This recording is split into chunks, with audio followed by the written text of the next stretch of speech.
Olá, que bom, estamos de volta. Quero cumprimentar você que é assistente desse canal. Que Deus o abençoe ricamente. Obrigado pela recepção conosco aqui, por sua participação, por divulgar este canal e essas mensagens aos seus amigos. Temos recebido um feedback muito interessante, muito bom, daqueles amigos e amigas que estão nos assistindo. Não importa a religião deles, alguns são membros da Igreja Adventista, alguns não são, mas nós estamos felizes de tê-los conosco aqui nesse canal. Todos são bem-vindos. Hoje nós estamos, ou nessa semana, melhor dizendo, nós estamos trabalhando um pouquinho uma parte das 3 mensagens angélicas de Apocalipse 14, a partir do verso 6. E nessa semana nós vamos trabalhar sobre adoração, né? Um tema palpitante, né? Adorando o Criador.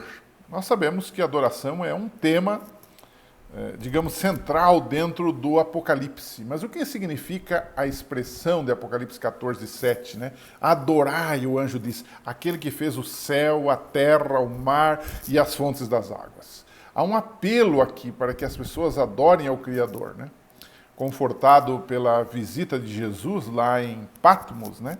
João faz um apelo à adoração logo no capítulo 1, né? E o apelo tem como base o fato de Deus ser o Criador, né? Uma mensagem relevante no tempo que nós vivemos, onde essa ideia de um Deus Criador, ela é uma ideia descartável. Muita gente diz que isto é historinha, que isto é lenda. Como é que Deus criaria esse mundo em 7 dias e tudo mais, né? O questionamento ao Deus Criador hoje, ele também é estendido ao Deus Redentor. Então, como a questão central do Apocalipse é a adoração, na verdade nós somos criados como adoradores, né? Nós temos necessidade disso. Cada um de nós adora algo ou alguém. Ou é Deus ou um substituto de Deus. A verdadeira adoração, ela nos permite descobrir o real propósito da vida, né? Para que e para quem existimos, né? Ela nos permite, ela não só nos dá algo pelo qual morrer, mas ela nos dá algo mais importante ainda, ela nos dá algo pelo qual viver. Por que eu vivo aqui? Né? Eu dou razão à minha existência, que é adorar o Deus Todo-Poderoso, servi-lo, amá-lo e amar o próximo. Né? Jesus resumiu isso no amor a Deus, que é uma adoração a Deus, e no amor ao próximo. Mas esse é o primeiro bloco, quer dizer, a necessidade da adoração, aspectos gerais da adoração. O segundo bloco desta semana vai justamente para as bases da adoração. Por que devemos adorar a Deus? Primeiro, porque Ele é o Criador. Sem Ele, nada do que foi feito se fez. Mas Ele é mais do que isso. Lá na Idade Média, especialmente no século XIX, se desenvolveu muito aquela teoria do deísmo, de que Deus realmente existe, mas Ele criou esse mundo e abandonou esse mundo, que Ele deu corda como se fosse um relógio de corda, e Ele deu corda no relógio e deixou o relógio a seu bel prazer, digamos assim. Não é bem assim, né? A Bíblia fala de um Deus que também é mantenedor, que é ajudador, que todas as coisas foram criadas para Ele, por Ele e para Ele, Colossenses 1,16. Agora, a Bíblia também mostra o aspecto do Deus Criador também como Deus Redentor. Você sabe, o ser humano se perdeu, o ser humano pecou, o ser humano se desviou de Deus, se desviou do seu propósito original de adorar a Deus. Com o pecado, com o advento do pecado, vieram todas as mazelas que nós hoje temos. Então Deus providencia um Salvador, Deus providencia um Redentor, alguém que pagasse a dívida, que pagasse o preço, porque o salário do pecado é a morte. Mas o Romanos 6,23 diz que o dom gratuito de Deus é a vida eterna em Cristo Jesus. Então, nós chamamos isso de nova criação, essa experiência de transformação, de conversão, de regeneração, também chamamos de nova criação, não é?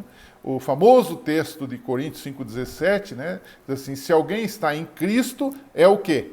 É uma nova criação. Nós sempre lemos nova criatura, mas a Nova Versão Internacional trouxe esse verso, 2 Coríntios 5,17, como nova. Se alguém está em Cristo, é nova criação. Então, adoramos a Deus porque Ele é criador, porque Ele é mantenedor e porque Ele é redentor, ele é salvador.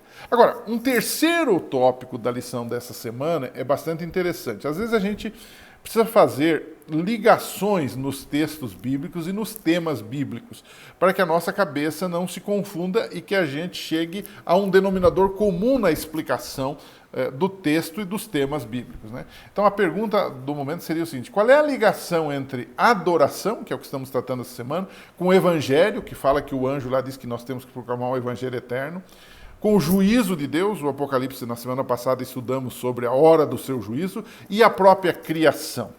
Vamos tentar fazer aqui digamos assim, uma explicação, né? Nós temos que observar, em primeiro lugar, que a adoração é essencial, como nós já vimos, dentro dessa nossa relação com Deus. A quem adoramos, como adoramos, quando adoramos, são perguntas que exigem uma resposta nossa. E aí entra o reconhecimento de Deus como Criador. Para adorá-lo, precisamos reconhecê-lo como Criador. Isso nos leva a adorá-lo como um Deus todo-poderoso, que se interessa por nós, que pode nos recriar através de Cristo.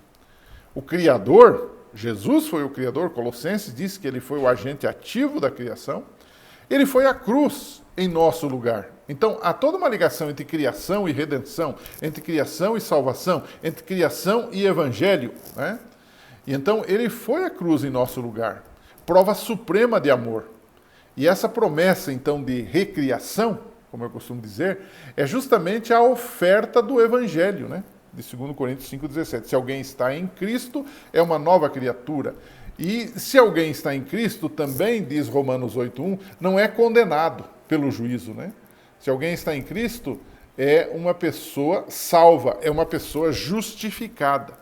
Então há toda uma relação entre criação, entre redenção, entre juízo e entre adoração. Essas palavras e esses conceitos todos se entrelaçam, né? O texto também diz: quem não crê já está condenado. Aí veja a ideia da crença, da fé, ligada ao juízo e ligada à própria criação, né? Então a conclusão dessa semana é interessante. É um texto que me chamou a atenção no escopo da lição, é que a adoração tem a ver com a própria natureza e propósito da nossa existência e com a necessidade de ter um centro fora de nós mesmos. Você percebeu que as pessoas hoje são em si mesmadas. E alguns usam até a expressão mimimi. Qualquer coisinha ofende, qualquer coisinha debilita, qualquer coisinha deprime, não é verdade?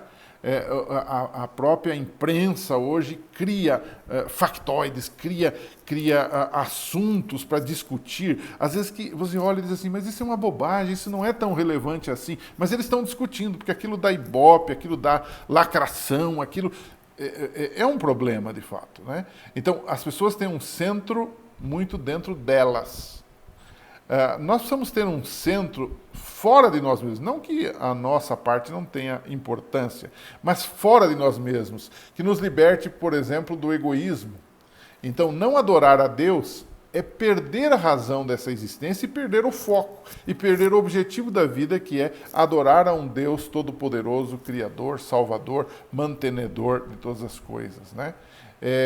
Alguém disse que não adorar a Deus é existir em um estado de desorientação e, consequentemente, estar morrendo, caminhando para a extinção total por estarmos desconectados da própria fonte da vida.